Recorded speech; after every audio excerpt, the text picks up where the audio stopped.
Hello everyone and welcome to the EdTech Podcast, a Guy Fawkes Night special from Hobridge School. If you're new, hello, and if you're a repeat listener, hello as well. This week, the EdTech Podcast tipped over 20,000 downloads, so that's 800 to 1,000 of you listening in every week. It's awesome to have your support, and you can get in touch via the edtechpodcast@gmail.com or via Twitter @podcastedtech.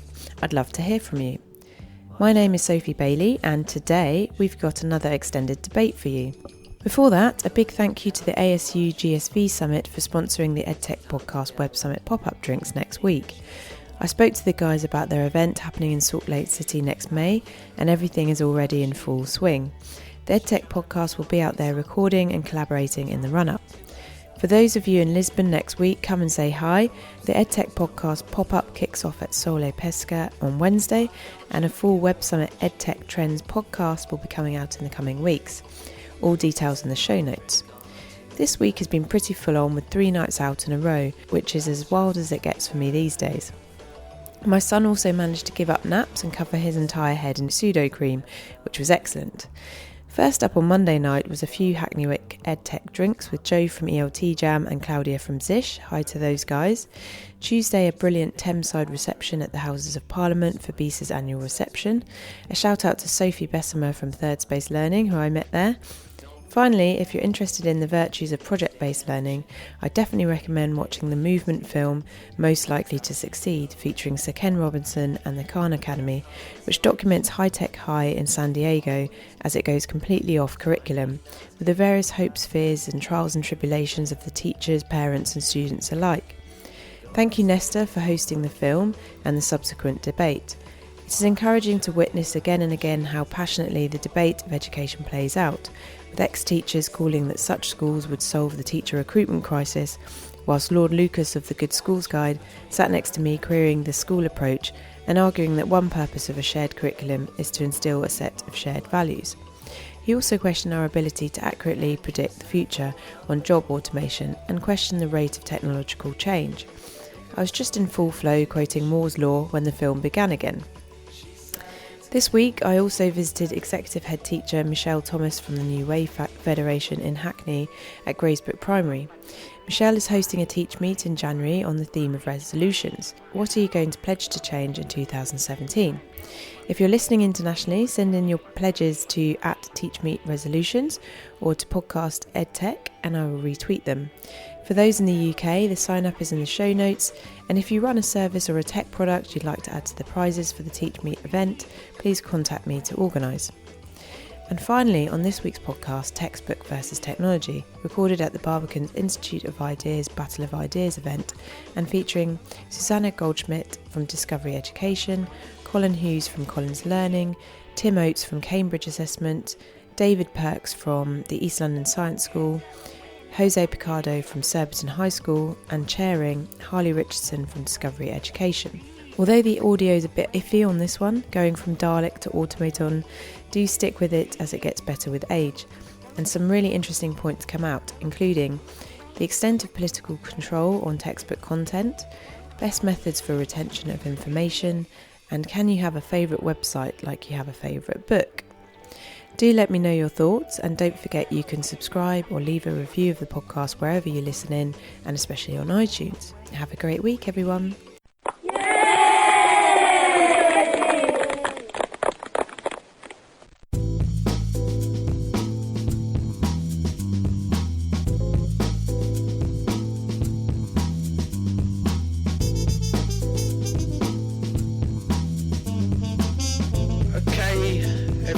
Good morning, welcome to Teaching to the Text, Textbooks or Technology. My name's Harley Richardson. I'm a member of the Institute of Ideas Education Forum. For this session we're asking, which do we need most in the classroom? Textbooks or technology? So I'll be up front. I love technology. I'm particularly grateful to the person who invented word processors, which allow me to capture my rambling, unconnected thoughts, edit them, move them around until they look like something coherent and read from start to finish, and I can actually make sense of them. So I also love these things, books. The foundations of the building I live in are groaning under the weight of all the paper and the books that I've read or plan to read or will never get around to reading.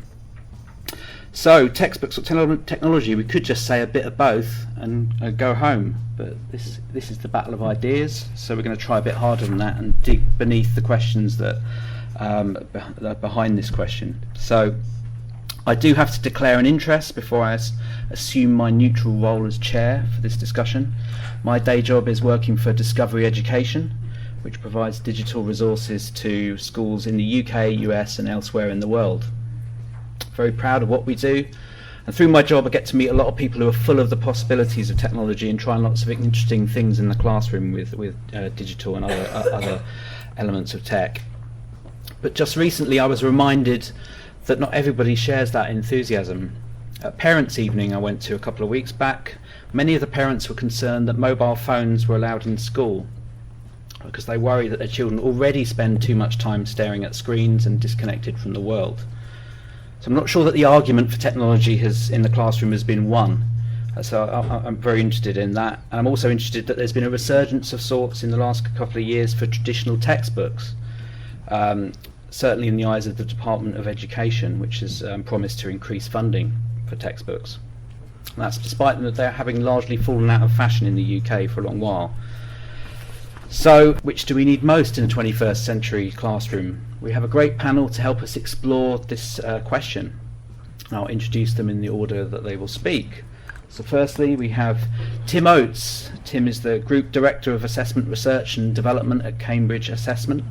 And he can take some credit for the textbook revival because he's the author of an influential policy paper called Why Textbooks Count, which inspired this session. And also more recently the Cambridge Approach, which is a set of principles for designing high quality textbooks and resource materials. Next we have Jose Picado, the Assistant Principal of Surbiton High School, and in his spare time a respected education blogger at Shooting Azimuths. If you don't know what an azimuth is, you can ask him afterwards. Jose is also currently writing a book for Bloomsbury, provisionally titled Using Technology in the Classroom. Here we have Colin Hughes, who's the Managing Director of Collins Learning and the Chair of the Education Publishers Council in the UK. He's had an impressive career in education and newspaper publishing, which includes founding Learn Things Limited, the Guardian's digital learning business. We have David Perks, the principal of the East London Science School, a free school which aims to give all pupils a rigorous academic education irrespective of their background or ability, and also which has technology at its heart. And when the school opened 3 years ago, every pupil was given a tablet to use in lessons. Dave can tell us whether or not they still have them.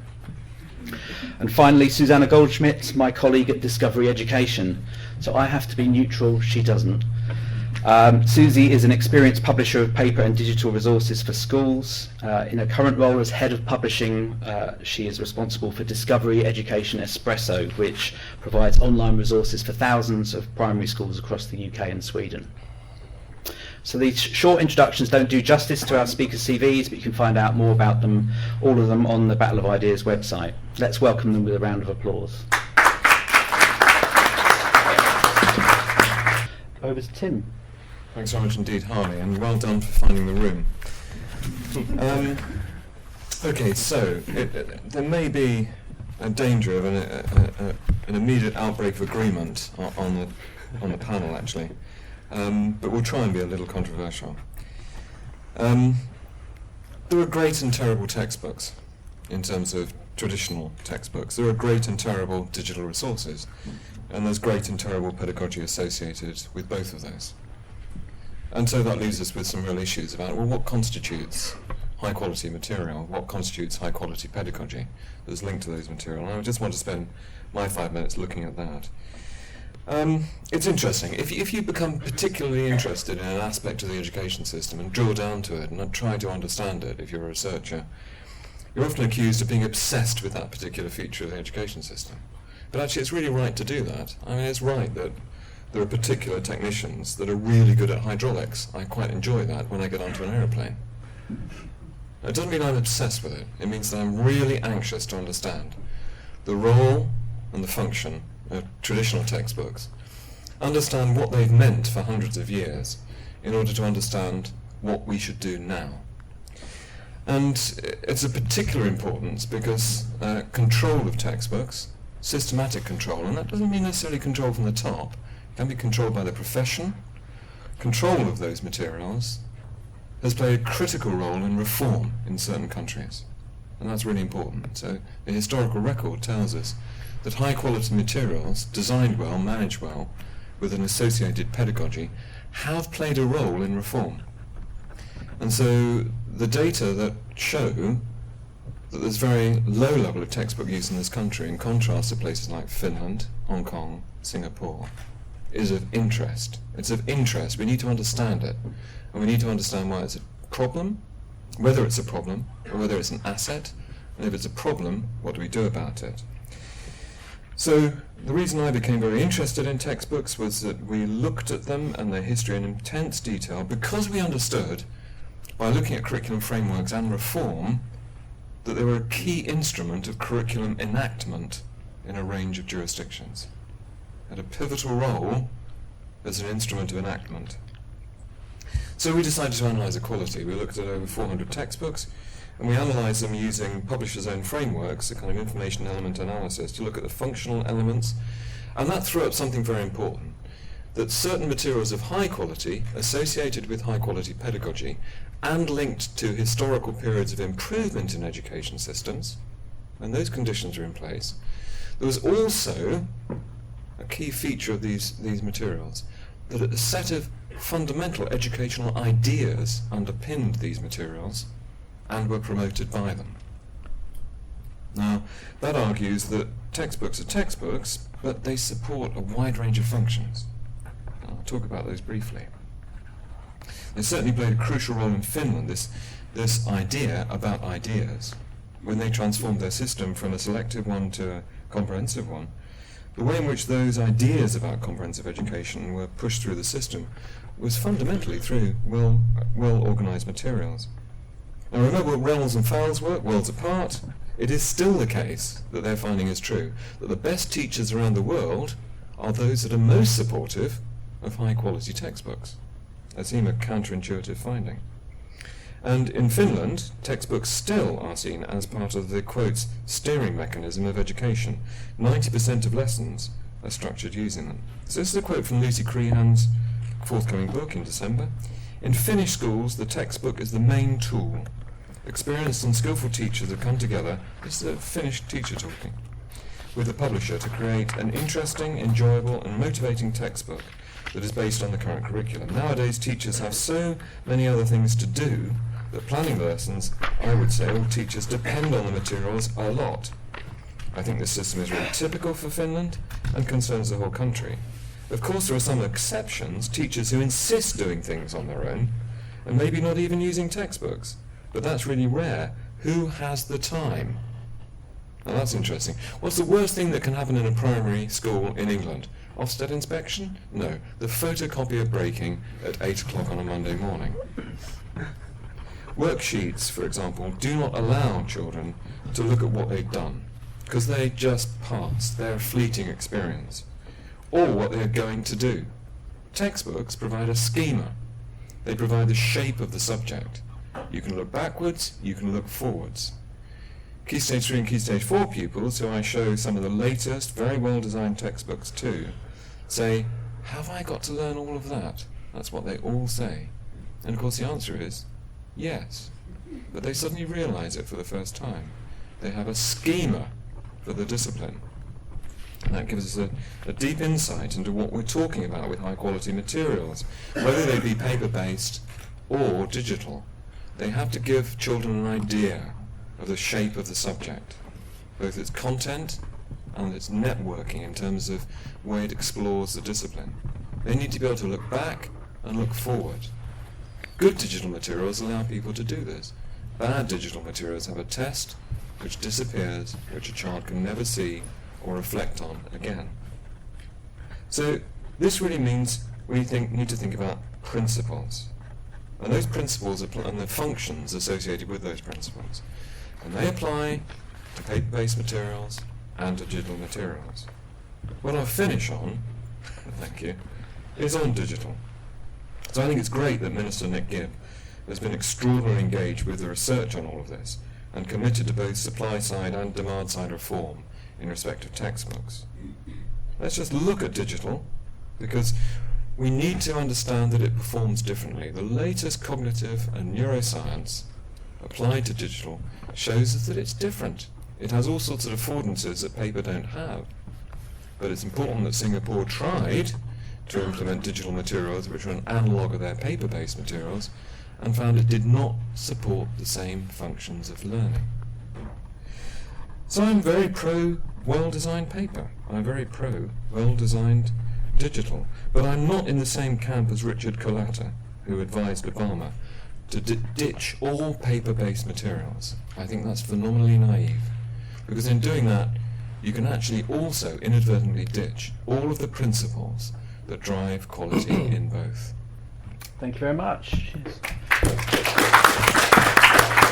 So, speaking of technology, we're getting a slight hum on the audio up here. I don't know if everybody else is getting that too. Okay, maybe it's just on the panel, just up here. So, over to Jose. Good morning, everybody. Yes, I can feel the outbreak of agreement already. I find myself in a peculiar position. I am speaking in a panel about textbooks or technology, and it turns out that I wholeheartedly disagree with the premise of the discussion, that it has to be textbooks or technology. Let me begin by painting a picture. I teach in a fairly forward-looking school where all teachers and students use, among other things, a tablet to help them teach and learn. Despite this appearance of 21st centuryness, at heart we are a school with very traditional values about what makes great teaching and learning. In my school, there would be outrage among our staff and our children if we were to tell them that they had to choose between textbooks or technology. Why? Well, because both are useful. Both facilitate learning in their own ways, as Tim was explaining earlier. So, on their desks, students will refer to their tablets for some resources, to printed textbooks if they are being used for others, to exercise books, and sometimes even lever arch folders. They're all still there, alongside pens, pencils, pencil sharpeners, etc.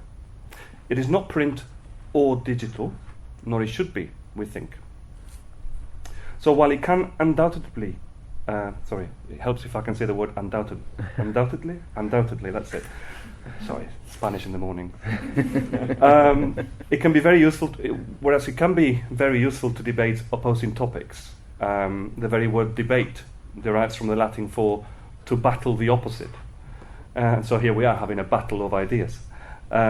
We must be careful not to frame the discussion in such a way that the resulting polarization makes its relevance increasingly moot. Does a textbook need to be in print form? Can it not be in digital form? Can it be accessible both digitally and in print?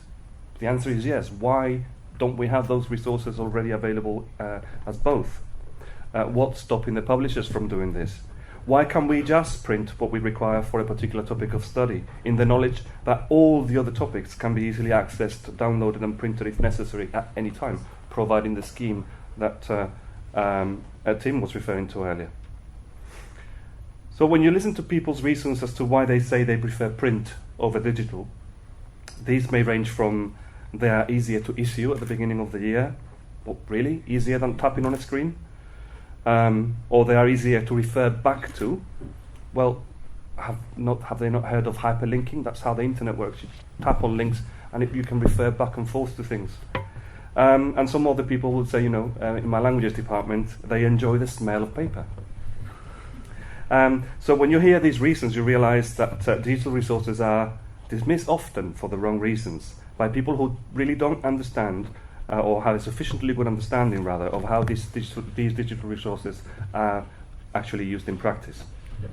And yes, I know there are also studies and surveys that show that students prefer print. Well, leaving aside the fact that students, like all of us, prefer what they are used to, and that these preferences will change over time, we must remember as teachers that what students prefer may not always be what's best for them. So I remain fairly skeptical about this claim. The reason why I'm skeptical is because I know that practices that have been shown to improve teaching and learning, such as spacing study, interleaving topics, frequent low-stakes testing, often don't come naturally to learners. In fact, what learners prefer to do often goes against what cognitive psychology tells us is best for learning. And so it happens that well-designed digital resources can support these more successful pedagogical practices and others, such as pairing text with interactive graphics to aid conceptualization, featuring sound and video recordings, great for languages teaching and learning, or modeling solved problems to encourage metacognition. These things can be done much more easily and pedagogically more effectively in the digital form rather than a textbook. But there will be good and bad textbooks. There will be good and bad digital resources. Tim referred to this. In many respects, it's how these resources are used and in what context that matters. Proclaiming that one is inherently better than the other and that we must make the choice today is not helpful, and ultimately won't contribute to the education that children receive. So let's not polarize. Let's agree that resources of any kind play a hugely important role in great teaching and learning, and focus instead on how we can make these resources better. Thank you. Thank you very much. So, Colin, are you going to continue the agreement? Or? Well, I'm going to try and find something to argue about. I can't argue about the last point at all, Jose, but I can also agree with one particular bit in the middle of it, is the Spanish in the morning, although for me I'm half German, and it's German in the morning. And unfortunately my partner speaks 7 different languages, but not German, so we don't communicate first thing in the morning, which maybe sometimes that's a good thing. I first got involved in this about 17 years ago, launched a digital curriculum product for The Guardian called learn.co.uk, and I used to sit on platforms and speak to things called regional broadband authorities and so on, which we had in those days. Shame, but we did. And I used to talk a lot about this, and I used to, in all sincerity, sit down or stand up and say, look, the logic here is that textbooks get replaced by digital, and it happens fast because it's so easy to do. Digital is so much more convenient. We can update, it's dynamic, it's connected, and so on and so on. And textbooks take a long time to create, and then they sit there for several years and they don't get replaced and revised. It's obvious that we're going to move to digital. Let's just get on with it. And I was so massively wrong. It's unbelievable. Many years later, actually last year, I sat on a very similar panel to this at the International Publishers Association annual conference at the London Book Fair, and I was asked by the person chairing the panel, Colin, you set off doing this. Can you explain to me why is it that in the most recent surveys only 14% of time in United Kingdom classrooms, and bear in mind we're a highly developed, highly connected society, why is it that only 14% use any kind of digital materials at all? Surely you failed. And my answer is maybe 14% is about right, actually. That might be the right level of use of digital materials in the classroom in the United Kingdom. It's worth bearing in mind, by the way, if we're just doing a quick little bit on stats here, that for the rest of the world it's about 4%. So there's still quite a lot of proselytization to do in terms of use of digital. What's good about digital? Well, quite a lot actually. I mentioned some of the things, but it's also there are all sorts of other things we can do. There are areas to do with formative and indeed ultimately I believe summative assessment that will be much better done digitally. Adaptive learning platforms are going to be unbelievably useful. Actually, for me, the real value in digital at the moment is that you can simplify certain processes which are extremely helpful in taking workload off teachers or providing them with data and information that they would not otherwise be able to generate and understand what they're doing. So there's loads and loads of stuff that's really powerful about digital. It's not just a question of saying, let's make digital better at this or textbooks better at that. It's actually, I think, Jose and indeed Tim, it's about divining what that particular technology can do that the other one one can't. And what I find from that is that textbooks are actually genuinely a better technology in certain ways. And there are many ways in which this is true. One of them, and I just want to pick up again on Jose talking about surveys. We actually survey at Collins. We're one of the largest revision providers in the UK.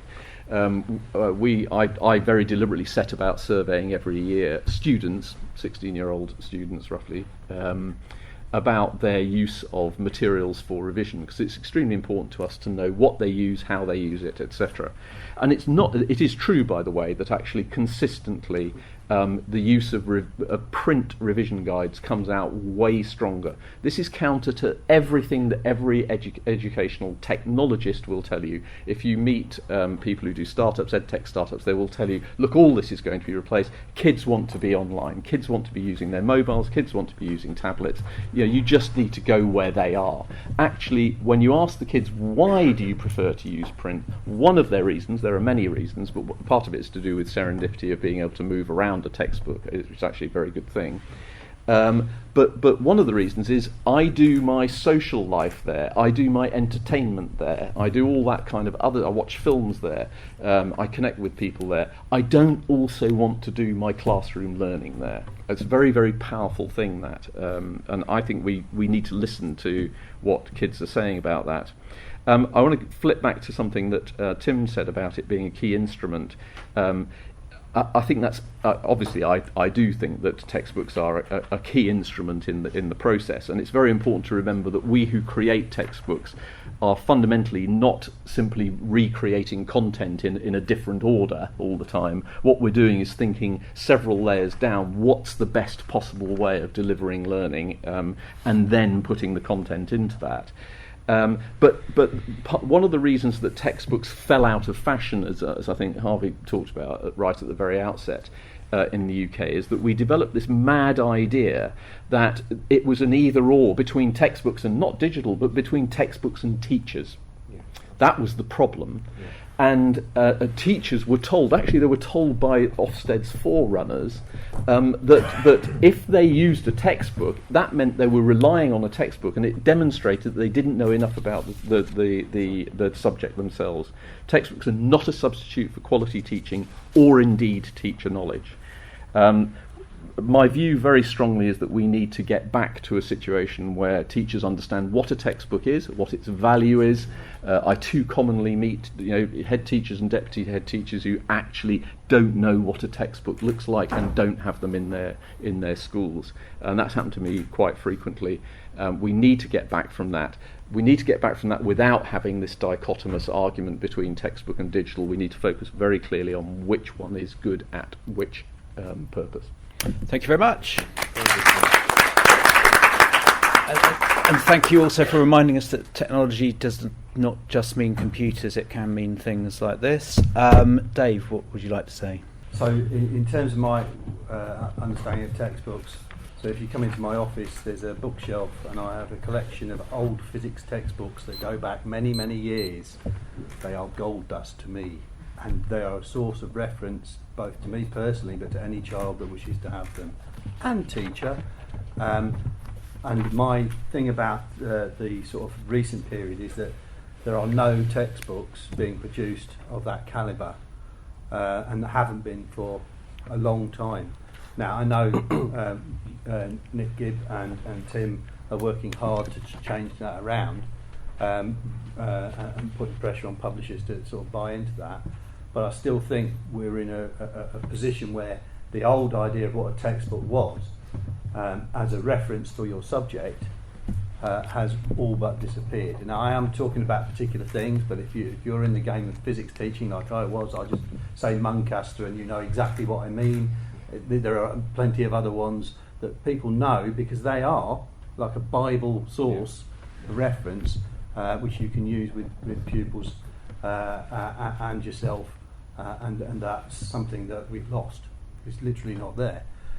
I do take your point that you were saying in terms of there was a real push to get rid of textbooks out of the classroom, But I actually think that was because of the quality of the textbooks was getting worse and worse and worse, and therefore that you had people buying in schemes, especially at something like Key Stage 3, when the SAT still existed, which became more and more driven by the outcome that you're trying to generate, less and less about teaching the subject, and so they actually became useless. And I think that is still the case, that too many textbooks are driven by exam boards who in some cases own the publisher and therefore are reproducing themselves in another form. They're not about educating the pupils in terms of the subject that you're looking at. So just to step back just a tiny bit. So if textbooks are the answer, what is the question? Right? So you could say poor teacher knowledge. There's too much content, we can't do it. Primary schools, Key Stage 3, Key Stage 2 curriculum has been introduced, and they're screaming at us that they can't deliver it. They've got no one there who knows what to do. You could say, well, the exams are all changing, we desperately need a textbook to teach that exam, or else we can't do it. Without that resource, what are we supposed to do? Yeah, but if you go back far enough, none of those questions were relevant, because the teaching profession used to do this by itself, didn't need to talk to publishers about textbooks, didn't need to talk to exam boards about the difficulty they've got with a new change in the syllabus. They would be expected to just get up and sort it out. But there's been a collapse completely across the board in terms of the professionalism of the teaching profession to deal with what is their bread and butter, teaching their subject in the classroom, regardless of the exam board syllabus or whatever else has been changing. So we've narrowed down and narrowed down and narrowed down, and therefore we're now saying that textbooks are going to solve all these problems, or at least an attempt to do that. And the answer is, they can't. Okay? So these are other problems that textbooks will not be able to address. So then what does a good textbook look like? If I'm getting too long, you have to remind me. You're okay. Right, so if I'd look at it, then you've got to have a clear focus on your subject, and you've got to be challenged completely to deal with your subject. You've got to have a rack of questions that are going to test you out and not be easy to answer, and you've got to be able to go beyond the level that you're supposed to aim at. And if you can't go beyond it, then you're not leading someone anywhere, you're closing them off. And that's the same in many other aspects of education. And I think that's patently not the case in the way textbooks are designed. Textbooks are designed to simplify, to break things up, to make them aim at below average students, to ensure that the success is guaranteed in a lesson. It's a double page spread or whatever, and you sit there and you do it and that's it, signed off. So these are all ones which we are lowering our expectation of what we're getting out of education and what we're getting out of textbooks. Right, so what does a good textbook look like? Right, this is mine, yeah, this one. Now nobody in here, I'm sure, will even want to read this or will have read it. I'll show you. Right, this is a book about the C programming language, which is anybody who knows about programming will know that this is the core of modern programming. It is so fundamental that you won't understand it unless you get your head stuck in it and try and work it out. Written by the two guys who wrote the language.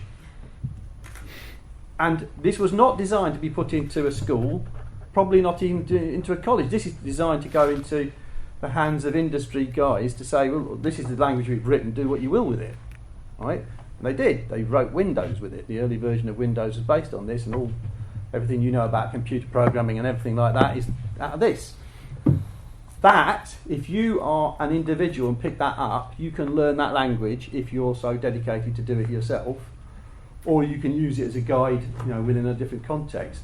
It's actually really, really thin, but incredibly dense, and there are no pictures whatsoever. And if I read a sentence out of it, if the type of an expression or sub-expression is, inverted commas, array of T, for some type T, then the value of the expression is a pointer. And I could go on. So to me, that is taking you seriously. Now, I'm not saying that, I want this in every school in the country or something like that, But what I will say is that approach is the approach where you get a good textbook, you know you're going to go back to it, because every sentence in it is a challenge to you to understand, and a conversation you have with that textbook for years, not 20 minutes in a lesson. And I think there's a completely different relationship. Digital, just really, really quickly. Because, so I think if you think you can get that, what I've just explained from digital, I think you're wrong. Right? You can't. This book was written, don't even remember, a long, long time ago in the 80s. Right? I still use it. No website can do that. They weren't invented then, so it can't be. Right? But they don't last. Their content is ephemeral. They're not written in the same way, and the relationship you have with a textbook is a completely different thing to a website.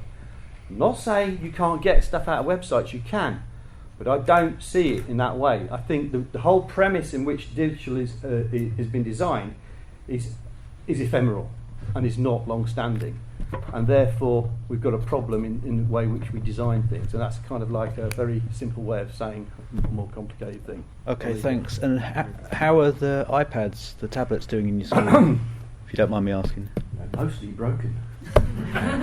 We've given up the tablets for the time being. Okay. They don't mix with children, I'm afraid, but that's a practical thing, and if you want to challenge me on that, you can. Okay, thanks, Dave. Finally, we have Susie Goldschmidt. Over to you, Susie. So I think that comparing textbooks with technology is a bit like comparing a teleological treatise with an encyclopedia.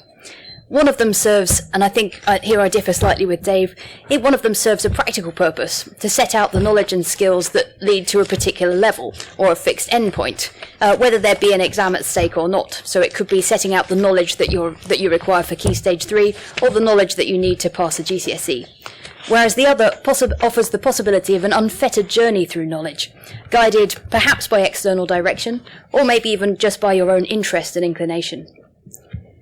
For me, it's precisely the fact that technology does not, and cannot, if we agree with the research that Tim referred to about cognitive and neuroscientific ways of learning, they cannot provide an effective schema of subject knowledge that makes technology such a powerful tool in education. Were it the nature and role of textbooks to be selective and prescriptive, how else could they make clear to teachers and students what the requirements for a particular level are? Digital packages, freed from the constraints of page extents and consistently structured units, can be expansive. The prevailing political climate in education in England is libertarian. Michael Gove's legacy is a curriculum which explicitly leaves space for interpretation, creativity, and choice. In these circumstances, a textbook which pins down the required learning or defines a particular scope and sequence almost seems something of an anachronism to me. How could a textbook ever cater for the plurality of options that now face subject teachers, especially at secondary level? Digital media, on the other hand, lend themselves brilliantly to expanding horizons and showing the vistas of knowledge that lie between the lines of the written syllabus. Videos can take learners beyond their own lives and show them the applications of what they're studying in real contexts and at more advanced levels. Digital activities encourage students to engage actively in what they're learning, particularly if they simulate experiments or pose complex challenges for students to solve. The humble hyperlink makes explicit how topic A relates to topic K. And virtual reality can transport students into entirely different contexts for varied learning experiences. And quite aside from the debate about knowledge for practical purposes versus knowledge for the sake of knowledge, on a pragmatic level, as Colin mentioned, technology offers tools capable of liberating teachers from drudge work and allowing them to focus on the real business of teaching. Auto-marking is powerful precisely because it saves teacher time in an area in which, in the case of right or wrong questions at least, the teacher's input isn't really necessary. Digital data collection provides teachers, schools and administrators with results breakdowns and overviews that can save them hours or even days of analysis. On the other side of the coin, some types of knowledge lend themselves particularly well to being learnt digitally. My background is in language learning, and I remember that some of the best resources I used over the course of my degree, or indeed whilst I was still at school, were technology driven. They were simple tools that allowed me to digest and learn a lot of vocabulary and practice it over and over again. Something that I could have done that on paper, but it would have taken me reams of note writing to do. Publishers like the one I work for have created hybrids, digital textbooks, ours are called tech books, that combine the substance of textbooks with the attributes of digital. The result is a rich tapestry of text interwoven with digital media. Links within units take students to virtual labs where they can explore phenomena, or to interactive glossary entries where definitions are illustrated with videos and animations. These textbooks are structured by the topics covered on the curriculum, but they use them as jumping-off points to guide students to much broader and richer knowledge. And so, whilst the years I spent editing and publishing textbooks have convinced me of the important practical role they play in the classroom in making clear what the requirements are to reach a particular standard, and in setting out that content in a clear and coherent manner, I remain convinced that there's space for both textbooks and technology in the modern classroom, like Jose is.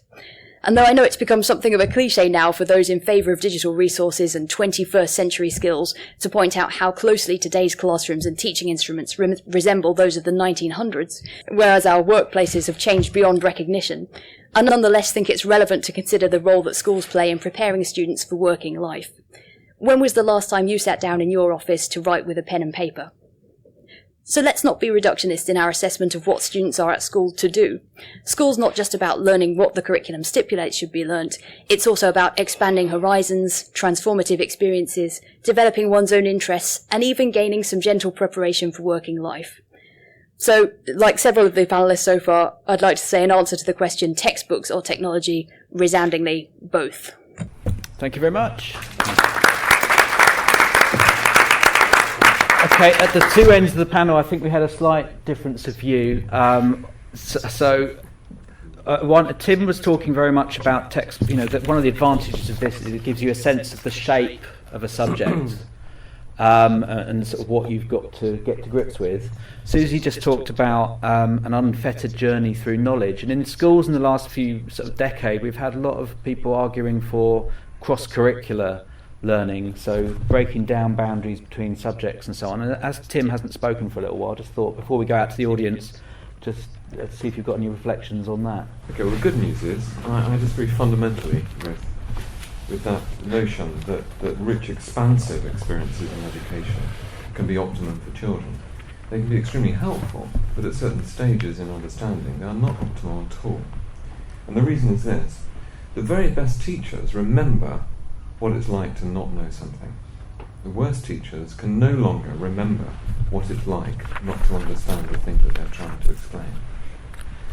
So if you present children with a multifaceted, rich, expansive expression or a presentation of a particular problem, where they're supposed to learn a very specific thing, such as what a metaphor is, or the nature of the polarity on a particular particle, then to present that in a context which is highly expansive and rich can be completely counterproductive. And we know that from extensive empirical work, that you need to know what you're looking for in reality. And very often children do not. Some of the best work on science practicals, as David knows well, when you interview the kids after the practical, they've got from it things that you didn't expect at all, and they've not got an understanding of the central idea for which the practical was originally devised. So I think these kind of insights from the psychology of perception, the psychology of learning, are fundamental, and you can get it very badly wrong in the design of digital materials. Thanks. Okay, we've got a debate. Over to the audience. So, interested particularly in any teachers in the audience who what they've got to say, and also we have some young people I can see as well. What's your experience of all this? So, let's start with this gentleman up here. I was just interested, the one thing I don't think has been mentioned so far was, I suppose, the idea of flipped classrooms. Some of the most positive things that I've seen are maths teachers or science teachers going through the theory on videos so that when the pupils come into class they're getting real quality instruction and help with their problem solving rather than spending their time in the classroom watching things that could have been done at home the night before. Thank you. This gentleman here, just a few seats in front. Thanks. Just a couple of questions really. One is there a danger that this discussion becomes a cipher for our philosophy of education? I mean, are we having a discussion over our ultimate sort of view of what education ought to be through the prism of technology? Yeah, could that be potentially confusing for us? Is there a prior argument we need to have first? And then one of the other things I was interested in is how do we conceive this as varying by subjects? I mean, we don't just teach in general, and different subjects have a different conceptual structure. So maths, physics, English, art, quite different. So how would we see this as varying by the subject of instruction? Okay, and the lady just to your left. I just want to build on what Tim Oates was saying, that I really don't think technology is in opposition to the textbook. What is in opposition is the kind of creative curriculum idea, cross-curricular, child-centered learning, personalised learning, and the kind of thing I hear in my school is that's just not relevant for our children. We need to do everything from scratch for this group of children, and we have a topic, and then the outcome is something like a fair trade breakfast. We have to have a social justice outcome, and every lesson has to be linked to the social justice outcome and the UN Convention on the Rights of the Child and the rights respecting agenda. So the idea of technology versus textbook is not the opposition in my experience. Okay, thank you. So, gentleman here, please. Morning. Just to declare an interest, I've been 40 years in textbook publishing of one kind or another. I'll just make 2 points. One is hardly anybody, Dave nearly mentioned the word author, but no one really seemed to say anything at all about how this content is produced. It's like this sort of homogenized industrial process that produces this content. I would suggest that one of the reasons behind what Dave's describing, perhaps a little too brutally for my taste, but I know what he means, is that the role of the author has diminished, and there's this idea, both driven by government and by the commercial end of things, in a rather unpleasant tandem, which suggests that this content is just two a penny, and really you can just throw it together and it's all be fine, and as long as it complies with sort of various outcomes that are desired. The second point I'd like to make is about Tim's slightly spooky use of the word control. Let's just be careful here. We live in a country which is quite unusual, not unique, but quite unusual in that we leave it up to, generally speaking, the heads of departments and the teachers in the schools to decide what materials that they like to use. The only exception to that, as I understand it at the moment, is to do with superphonic teaching at primary school. Okay, so go to the Texas state adoption system, where, the science panel reviewing science textbooks, out of, I think, the 13 people on that panel, 12 are creationists. Yep. Just beware of what you wish for. Thank you. Well, Tim wants to come straight back on that one, then we'll go out again for a couple more and then come back to the rest. So, Tim?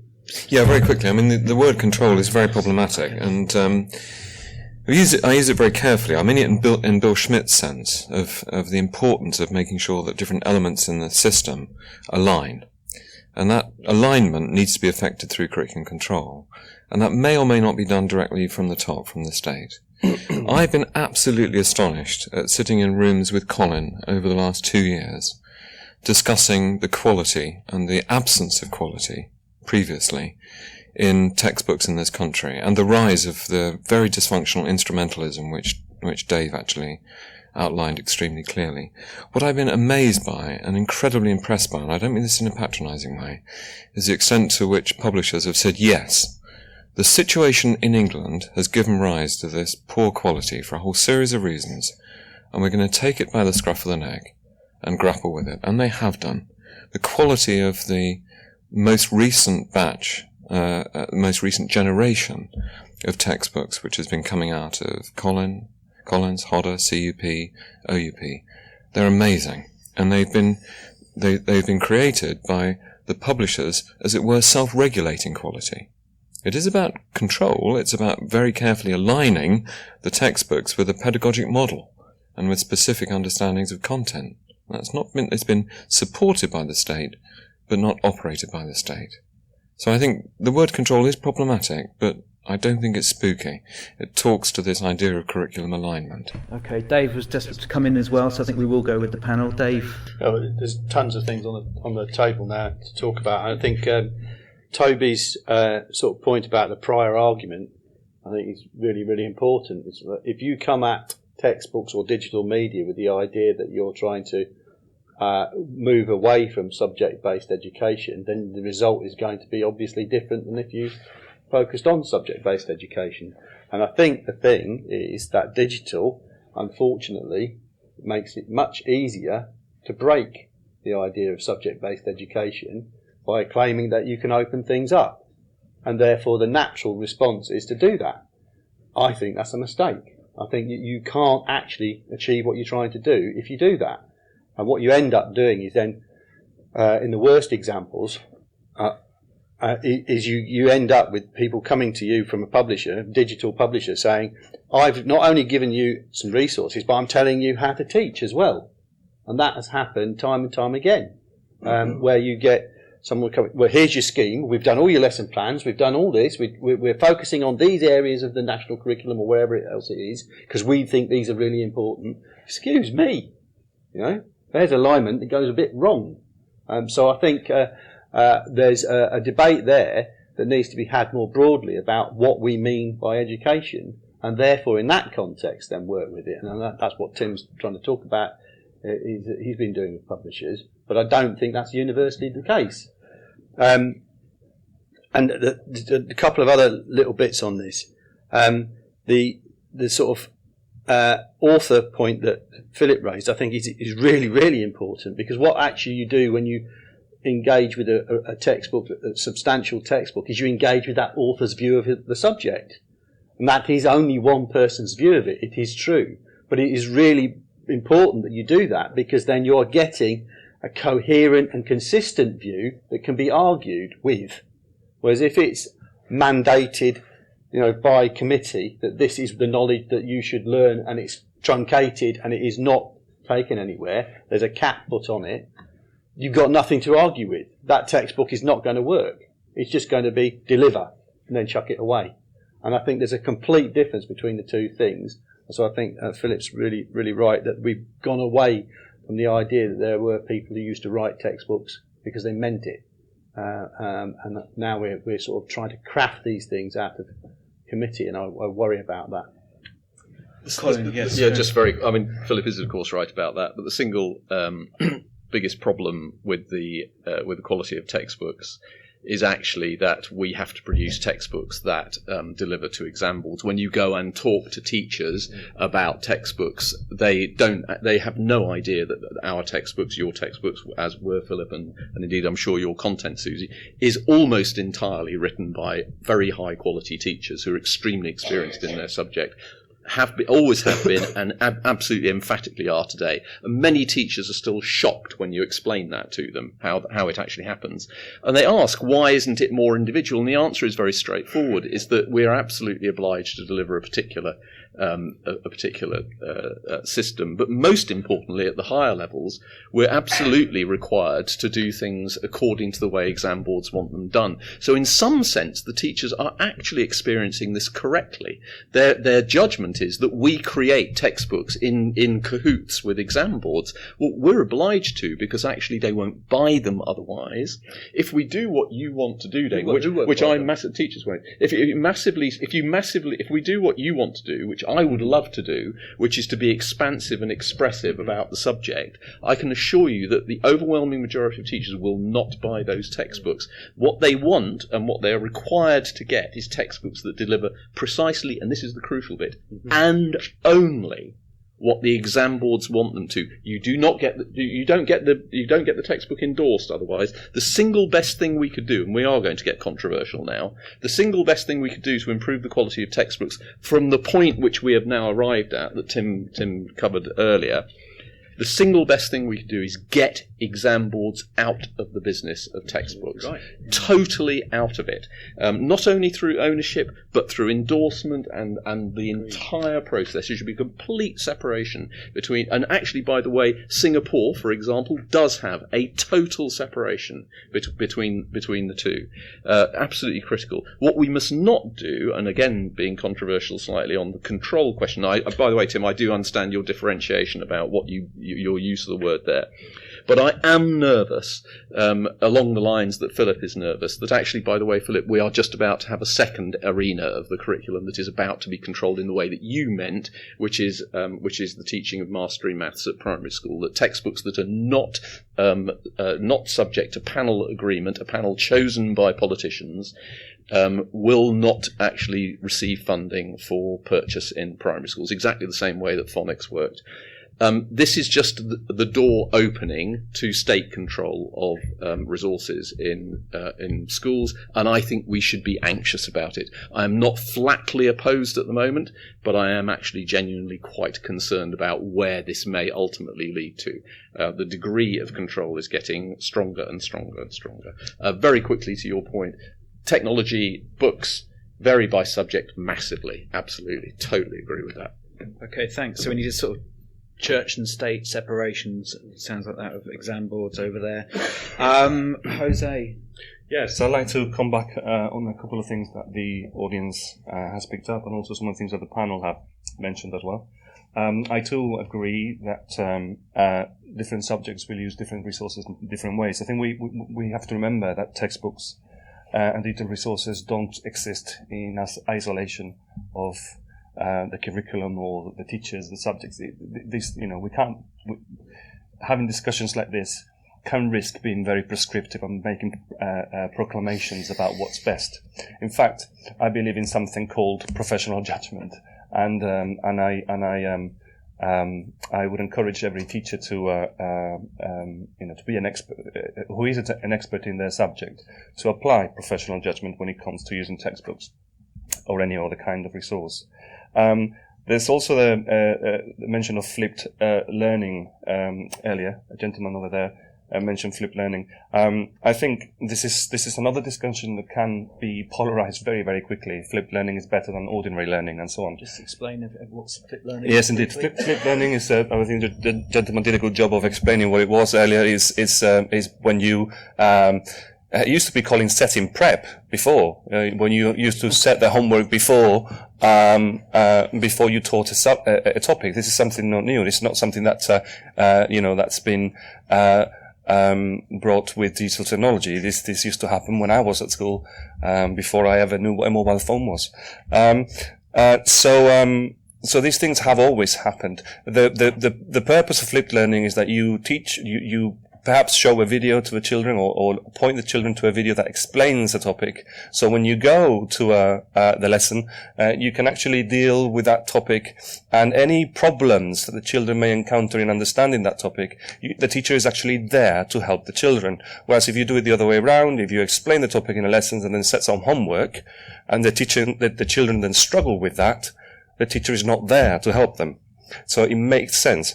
In some cases, and I have to say in some cases, I apply my professional judgment, and when I'm teaching the subjunctive in the sixth form, I know that it's a topic, so I very often will set them prep, flipped learning, in advance of the lesson, so when they come to the lesson, they at least have a working knowledge of that there is something called the subjunctive, and an idea of what it does. So that's flipped learning.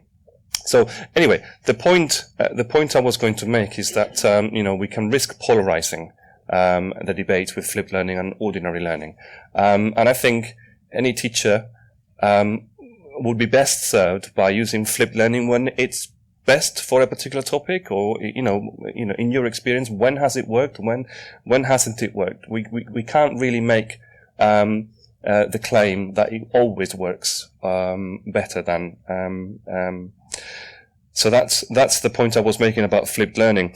When it comes to authors, I agree with everything that's been said about authors, but I'd like to throw in something to the debate, and I would like to say, can teachers, who hopefully are experts in their subject, can they not become authors of their own resources as well? Can digital resources be authored mainly by somebody who has published the resource, but can that resource then not be enhanced, augmented, added to by the teacher? That's much easier done if you use digital resources. Now, going to the panel, I'll be very brief. Going back to the panel, there's a couple of things that I'd like to pick up my colleagues on. So I think we dismiss indigenous technologies because it's expensive and so on. I think when people have sold digital technology in the past, they've made very, very wild claims about how wonderful and how education is going to be revolutionized by things. And I think that we can't measure technology or its success in teaching and learning according to these wild claims. We have to actually measure technology according to how it works in practice. And I think we often we look at technology and say, well, actually, their claim was that it was going to revolutionize everything, therefore technology doesn't work. So actually, no, that's not the conclusion. The conclusion is, well, it actually doesn't do that, but what does it do? So I like to challenge the fact that technology has to be expansive or has to be in a particular used in a particular way. It's how you use technology that matters. You can create digital resources that are very subject specific and follow a textbook format if that's what you really want to do. So it's how you use it. Finally, one of the throwaway comments that I think David made earlier about teaching tablets and children don't mix. So I like to pick him up on that because I know he was trying to be controversial. Maybe not, I don't know. But I work in a school where all children use a tablet, as I said earlier. And I think we're doing a good job of teaching and learning with tablets. I know many other schools who are doing a good job, and I also know schools where tablets haven't worked well. So I think rather than saying children and tablets don't mix, I think what we need to do is actually look inwards a little bit and say, what are we doing that is causing me to think that children and tablets don't work, where it clearly works elsewhere? Maybe that is the wrong premise to begin with. Okay, Dave, there's something to come back to. Susie, though, anything you'd like to pick up on? Well, one question that seems to be underlying a lot of the debate, I think, is a gentleman in the audience mentioned, is this debate a cipher for a question around the philosophy of education? I think actually at the heart of this debate, and I think there are slight differences on the panel, there's the question of what is a textbook for? Because I think, Dave, you dismissed recent textbooks from the kind of the last generation of textbooks as being kind of outcome driven. But Colin, you've said something which is very consistent with my own experience, namely that teachers actually want them to be outcome driven. At the moment, they're asking publishers to produce textbooks that make explicit what the curriculum asks for. And Tim, in Why Textbooks Count, you also talk about how textbooks are kind of one of a bag of ingredients, one of the instruments that governments have for creating curriculum coherence if publishers can make explicit what is stated in a few lines in the curriculum. So on the one hand, there's that view, the view of a textbook as a kind of delimited resource that makes explicit what the knowledge expected for a particular level is. And on the other hand, we have a view of the textbook as something that is very expansive, that is perhaps somebody's own vision of the schema of a subject, and that may take you way beyond what's stated as the requirements of the curriculum. And I think obviously it's the case that different types of textbook exist and should exist, and there's a role for all of them. So to your point, Jose, does technology have to be expansive? I completely agree. Obviously, it doesn't have to be expansive, but it can offer a nice counterpoint if we are currently in a culture in which most of our textbooks are limited in their content and are outcome driven. Then technology can offer us a way of expanding beyond the textbook, if I can put it that way. This is a question about policy, not technology. Really, is what we do with the technology. Agreed. Yes. Yep. Okay. Thank you. So I saw some hands up at the back. Particularly interested in this question of is technology engaging or distracting? Because there's a lot of people who would say one or the other. So, gentleman up there. Hi. This is primarily directed at Tim, but I'd be interested in what the others think. So we've had a long trend now of academics say something sensible, and then head teachers go and completely misunderstand that. So take the headline and then just push that line. And I'm a great believer in textbooks, but what I wouldn't want to see happen is, what could well happen, is that a load of heads now go away and say, you know what, textbooks is the answer. All this technology, we don't have to spend all that money, let's just spend it on books, let's get those books in, let's have everyone have their textbooks open in the lesson. And I mean, we do remember, right, that there were valid reasons why Ofsted had a problem with textbooks, because those lessons tended to become deathly boring if the philosophy of education wasn't right. So I think it is about philosophy of education. And whilst I'm a great admirer of Tim's work, and I think his work on textbooks is extremely valuable if it defends knowledge. And textbooks as a defence of subject knowledge is great. If it becomes, which I fear it will, the next flipping fad on how to teach, then it's a problem. Okay. Lady at the far back of the room. Hi, thank you. Just touched upon then, I'm a primary school teacher and we use both digital and textbooks. We just brought in textbooks for grammar. And I was observing some of my colleagues the other day and there were very, very different lessons coming out of exactly the same textbook. So I think it goes on to that knowledge of education and professionalism of the teacher themselves, of how you have the best textbook available in the market. It's how it's used in that classroom, whether it's going to be a good learning tool. So maybe it could be a discussion on, it's actually retraining on teachers how to use these resources as the next step, because there are some great ones out there, but they're being used very, very differently in the classrooms. Thank you. Couple of rows in advance on my left. Thank you. Well, I kind of agree with what you're saying. Teachers need to know how to use them, but I think there's a prior thing, which is teachers actually need to know what their knowledge is first, and actually what their knowledge involves. And I'll just give you a very quick example from my own experience teaching at secondary level, an English teacher. And I was so my task was to get this group of students to the obligatory C pass in their GCSEs. And they were using, the school had brought in this latest technological software, digital package on literacy. And they were awfully engaged. I mean, they were really motivated. So we walked in and they were all sat there, all tapping away and getting very enthusiastic about all the, very high scores they were getting on their grammar and spelling and what have you. So I thought, well, this is a bit odd. It doesn't seem like I've got much of a job here to do. And I said, well, let me have a look at your work, bring your coursework out, let's have a look at it. It was absolutely awful. And I said, what is going on here? Why, you're getting 18 out of 20 on this level 3 on literacy, something or another here, and yet, your work is absolute rubbish, so what's going on? And they said, well,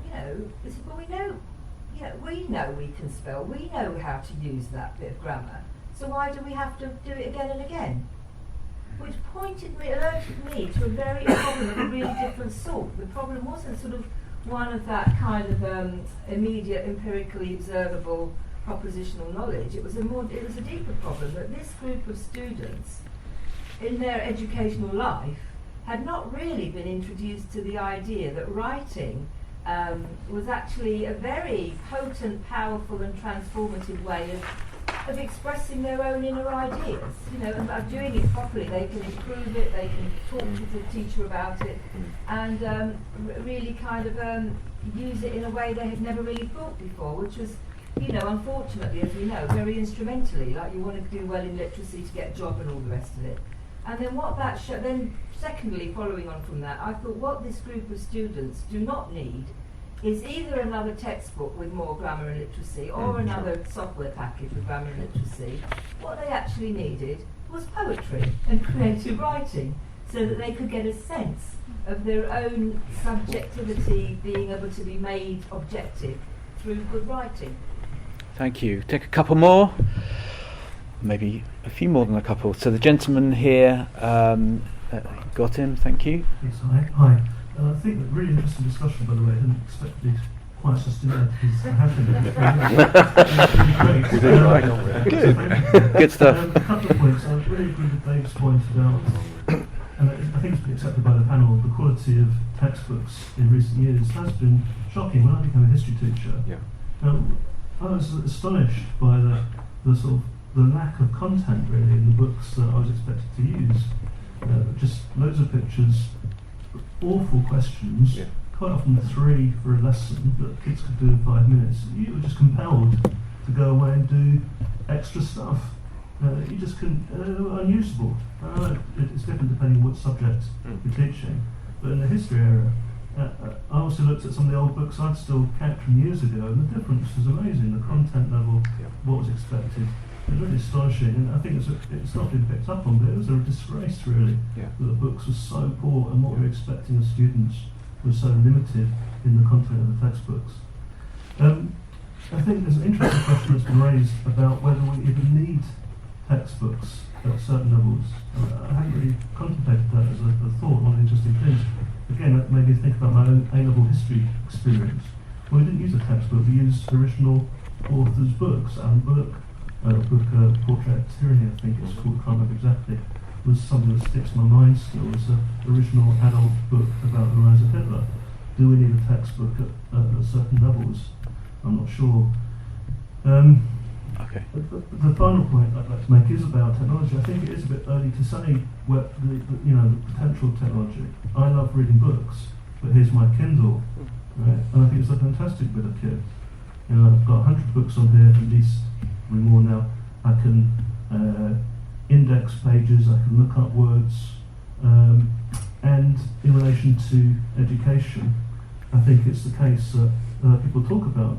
I can remember one of the guys talked about the possibility of good quality, updatable books.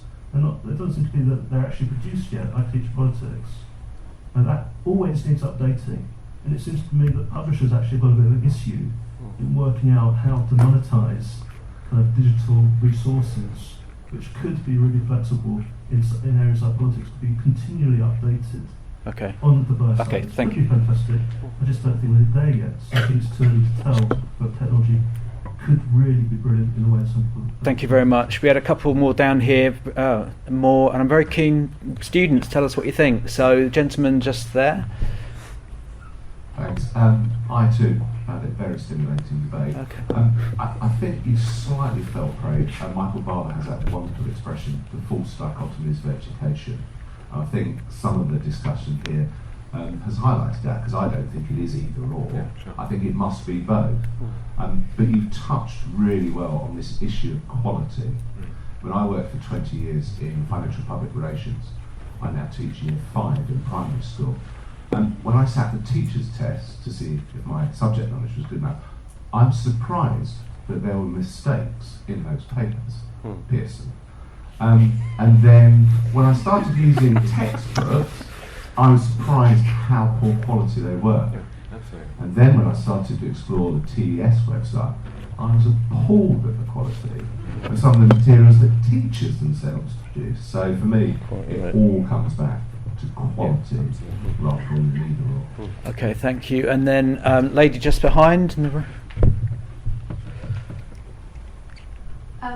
So I just did my A-levels like a couple of years ago, and for my history AS, the subject that we covered was post-war Germany, like till the collapse of the Soviet Union, and the exam board didn't produce a textbook because there weren't enough of us that it wasn't worth their time to produce a textbook for us. And I was quite lucky because I found the subject really interesting, and I enjoyed reading more widely and using finding resources for myself online. But I know a lot of people that history wasn't what they wanted to go into in that particular subject. They found it too difficult to go out and actually look for things by themselves. So I think on the one hand it is better, it's really important to have wider engaging materials that help you to engage with the subject better, but you do have to think about people that actually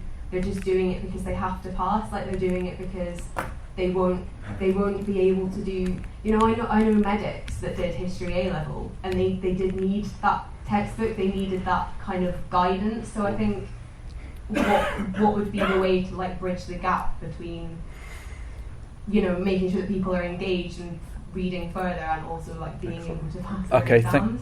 Thank you very much for that. So we had a debate yesterday. I'm going to come back to the panel now, and then we'll have one more round of questions in a second. But yesterday there was a debate on education and needs, and I found myself really horrified at the idea that the two are connected at all, because I think education should be going beyond need, surely. But anyway, so I think this time we're going to do it. Colin, you look like you want to go first. I want to do three things very quickly. There's loads I'd like to come back on. There are three things I want to pick on particularly. One, errors that you talked about. There are mistakes in the curriculum. I know it astonishes people that this is possible, but it's absolutely the case. I publish books that I know have incorrect grammar teaching in them, because I have to do that, because that's what the curriculum says. And if anybody wants to talk to me afterwards, it's the only area where I actually proof our stuff, because I don't have the time to do it normally. And I am absolutely appalled by the primary grammar curriculum. It's shocking. But anyway, let's move on from that. I really do care about correct grammar, as you probably would expect. On the question of monetizable dynamic content, which I think is a really interesting subject, actually, and it's very interesting to us, I really, really would like to be able to do that, but it's extremely difficult to do it in a way that we can actually do it economically.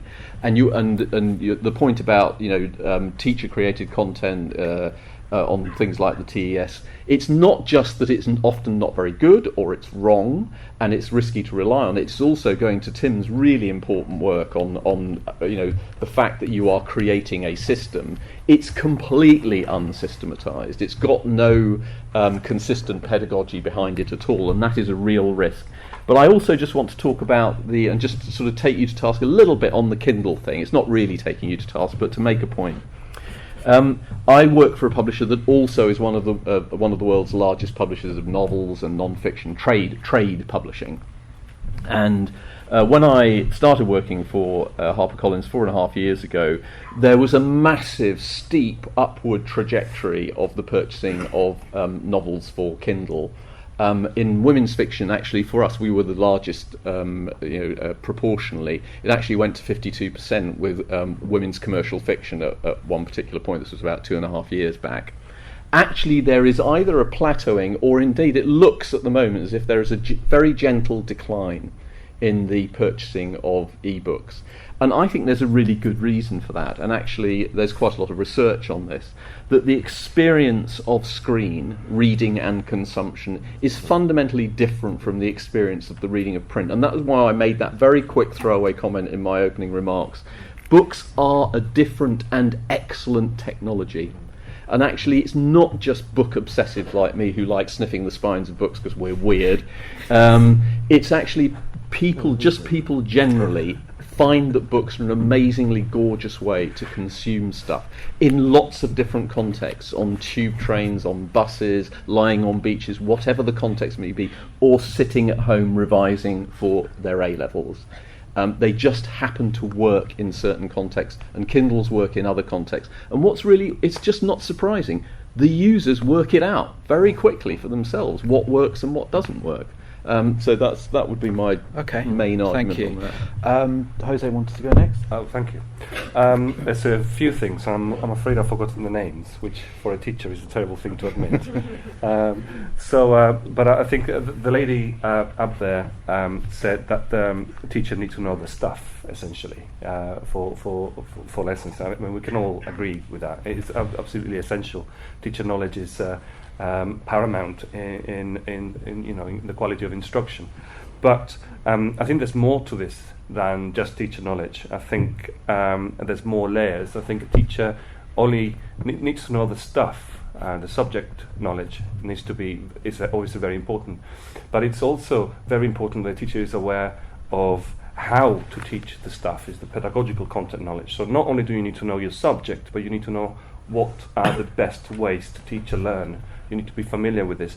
And there's another layer to this, I think, these days, is that teachers need to be able to discern as to what is the best resource to use for a particular time.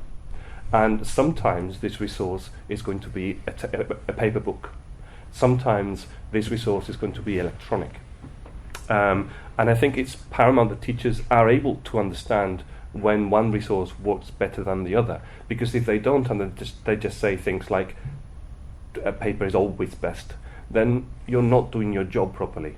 You, as a teacher, it's your responsibility to know what works when and in what context. So that's part of good teaching, I think. Going back to the quality of teaching that the gentleman over here also mentioned. I'd like to touch upon publishers. I think publishers are terrified of making resources available online because people can just download them and they don't get any money, so any profits from it. So that's really the main reason. I mean, let's be honest. That's really the main reason why there aren't so many digital textbooks out there. I think what they have done so far is they have produced PDFs that are available under key and lock on the internet, and then you have to scroll around to find stuff. That's not that, and then they say, well, actually, teachers really prefer actual paper textbooks. Yes, that's right, because the resources that are available online are rubbish, so that's another question. One more thing. Engagement. Actually, two more things, but I'll be very, very quick. Engagement is was mentioned earlier. I would argue that engagement is a poor proxy for learning. So we really need to look at other ways to look at. Finally, Kindles. I promise is the last thing. Kindles are fantastic, and just to agree with Colin here, that when Kindles were introduced and the ebooks were introduced, well, this is going to be the future of reading. Well, it isn't, is it? It's just another option, and it works well in some contexts. And it works better in others. When I go on holiday, I'd much rather take my Kindle than 5 books. So everything has a time and a place. Okay, thanks. Tim. Okay, so many things to say, but I'll focus really on, I think, 2 points. The point about implementation. Thank you very much indeed. I think that's absolutely right. I'm going to really refer Chris Hadfield, Astronaut's Guide to Life on Earth. He's got a book in there called "You Need to Sweating the Small Stuff." We're told not to sweat the small stuff. You have to. We're talking really in respect of pedagogy today. It's not a cipher for talking about philosophy of education. We are talking about the philosophy of education. We are talking about underpinning learning models. If the underpinning learning models, the assumptions about ability, the sequencing of instruction, the content of the discipline is not considered in the development of an individual piece of material, whether it's a frankly crappy worksheet, which is wrong in terms of the language produced by a teacher, or in terms of a textbook which will go into hundreds of classrooms. If we're not talking about that, we're failing to sweat the small stuff. We're getting it wrong. Now, I am going to write very, very shortly about the importance of getting policy right, but then doing the unsexy statescraft of implementation. So yes, I am worried that there will be head teachers who will proselytise about textbook without knowing what the implications are. And I think that's real danger in England, because we're not good at sweating the small stuff. So the second, and then the final point is this, that, and in a way that deals also, of course, with the question of, well, variability of teaching. Yeah, so you have to pay attention to how textbooks are used. My final point is this,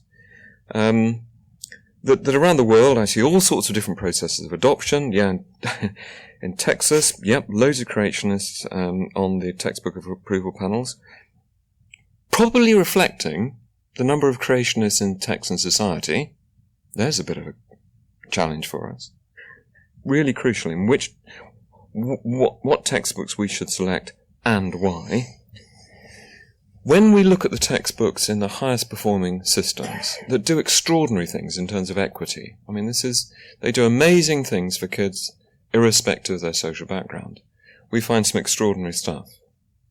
If I look at the textbooks in Shanghai, there are bits in there that relate to the way in which multiplication has been taught for over 2,000 years in that society. It's still in there because it's absolutely brilliant. And it gets all kids to an extraordinarily precocious level of understanding of mathematics compared to our children. There are also bits in there which are absolutely modern, based on lesson observation in the very best schools, brought up into the textbooks, and then made available to all teachers. And it's that kind of sweating the small stuff in terms of the content and the processes for getting it out to schools in a way that it's understood, which I think we're very bad at in England, and we've got to get much better at very quickly. Thank you. Susie and then Dave. And just to follow up on that point, and the lady in the top right mentioned how many different lessons were given out of the same textbook, and the question whether there was a need for training on how to use resources. I think there's something of a crisis of professional development in this country generally. Lots of the structures that we had previously for delivering professional development are no longer present. Local authorities have had their funding slashed and kind of are fading out of the picture. We know that teacher training has become increasingly school-based and moved away from universities. Do we have a forum in the UK at the moment for delivering the kind of what you described really, Tim, the fact that different generations of teachers build on what the previous generation learned and learn from what has worked and refine it and hone it into a technique and a pedagogy that really works well for teaching a particular subject? Do we have a way of delivering that type of training now to teachers in the country? Okay, thank you. Dave. Okay, just one thing on the kind of tablety IT discussion. I can't help myself. Scientific American published something very recently, might have been the latest issue, about the fact that if you want to take notes, use a pen, don't use a laptop, because it goes in much better if you use a pen. There's something about that technology. I'm sorry, you can do it all you like, it's easier with a pen, right? And just more importantly, the other way round, I've met, I was at a conference in China, got lucky, and I was there with some Americans from California at a very prestigious school, who were saying basically in primary school, don't bother using a pen, we don't need to learn to write, we just use technology, don't we? And I'm saying, are you crazy? You actually don't teach them to write anymore? No. And this has now got a currency that is not just down to one or two mad people, but it is actually live, right? And so you've got to ask yourself a question about technology. We're sort of opening the door to something. If we're not careful, we'll get run over by it. We need to be a little bit careful. Just another way of looking at it very quickly, if I can, because this is complicated and it's making me think, this debate, so please don't think I'm just going one direction. I actually advocate technology a lot, but you won't get it from me today, bizarrely. But the thing is, and the point you make, when kids use technology, it's not the same as us using it. And I think it's not the same as us using education either. And actually what they really need is direct instruction from a teacher to be able to understand something in the context of a lesson and a subject that you're teaching. With technology gets in the way. And they know it. Because they much prefer to go to a teacher to find out how to explain something than they would to go to the internet, which is supposed to be, comes from Teach First, this little sort of meme. Put three kids in a laptop in a room and they can find out anything. No, they can't. Google doesn't teach. We do. Okay, we've got a few more minutes left. We get as many people from the audience in as we can, so please be succinct and snappy, and then we'll come back to the panel for the last sort of 30 second single point. So let's go right to the back. Whoever you come to first, put their hands up. I'm actually from the United States. I teach in New York. I teach in New York City in an inner city school. I've taught Spanish, world history, and now U.S. history in a blended classroom always. And it's something that one of you had mentioned, that the students, they've told me, I don't use this to write. I don't use technology to research and write essays. I use it to Snapchat and Instagram and everything.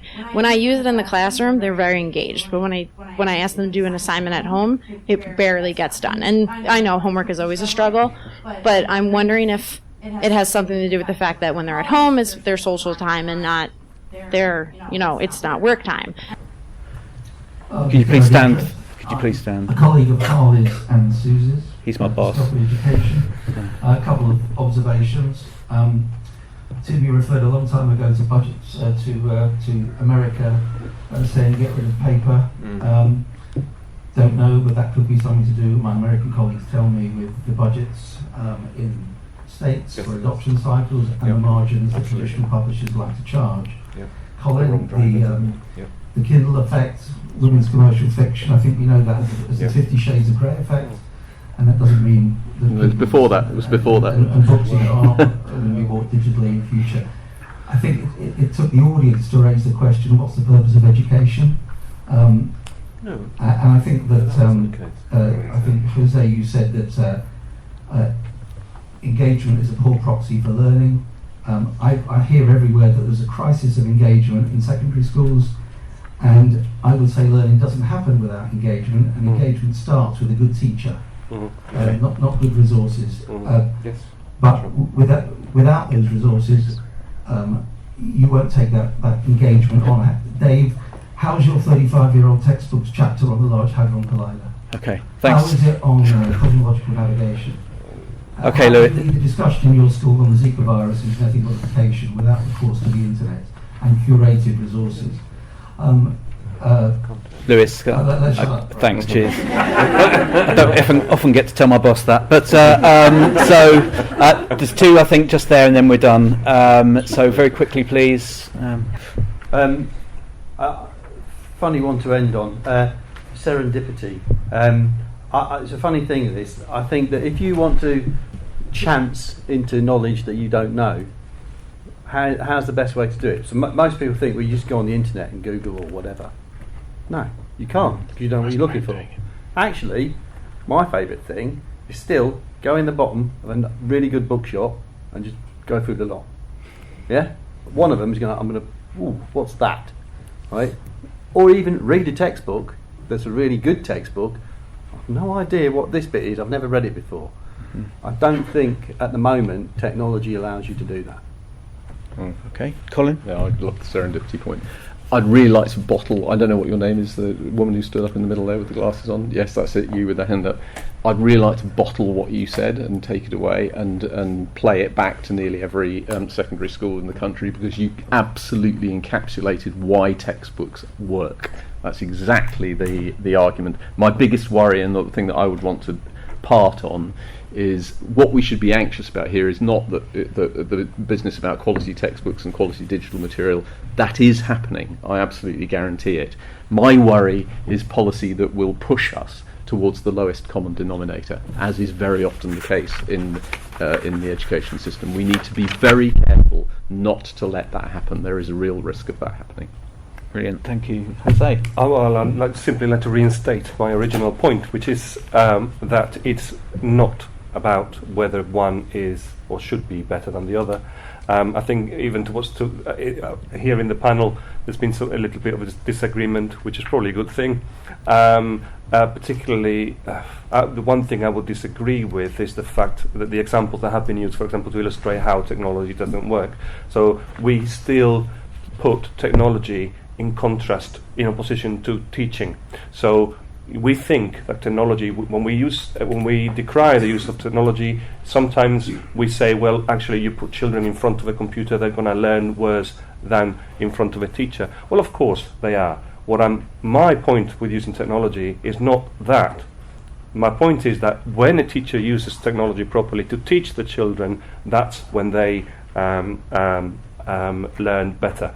So I think we have to be very wary of polarising this debate. Okay, thank you. Tim? Okay, so briefly, I think publishers are absolutely part of the solution and not part of the problem. And Colin knows that when I attacked the quality of textbooks and resources in this country, I was not attacking individuals or institutions. I was attacking the unfortunate set of circumstances which have been created in this country, which led publishers to respond to a demand which was not conditioned appropriately and demanded poor quality materials. And I think we're getting out of that now. I think it's extraordinary the journey that we've made in such a short period of time. But publishers have a fantastic range of functions, and I think they need to be supported in an appropriate way by the policy machinery. I want to end really on the reality of what happens in the classroom. I held up a worksheet, and I see them time and time and time again. I think we actually bog down the highest quality teachers in expectations around the fact that they should create those things.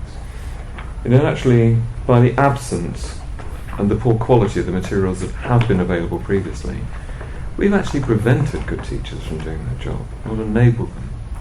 to do a good job. And I think the insights from history and from good systems around the world as we sit here is that the highest quality materials can support the highest quality teaching. And I think the research points unequivocally to that.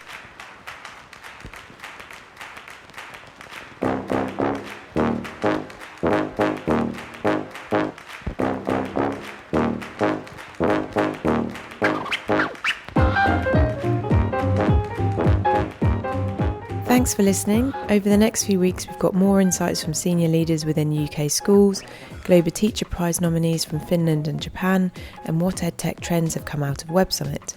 If you want to support the mission of the EdTech podcast to improve the dialogue between ed and tech, do get in contact about ways to do so. Have a great week.